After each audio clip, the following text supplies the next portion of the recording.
লাউ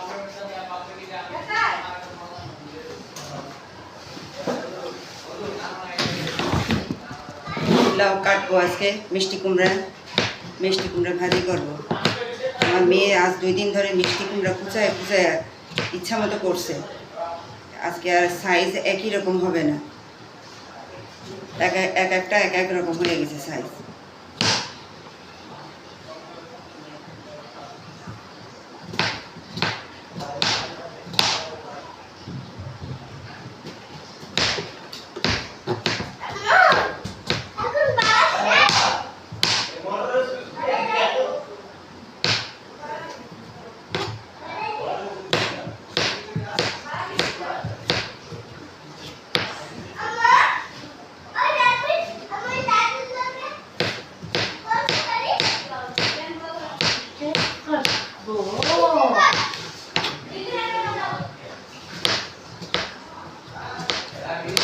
মিষ্টি কুমড়া আস্ত কিনছি তো, এই জন্য মিষ্টি কুমড়ার রঙটা সুন্দর না,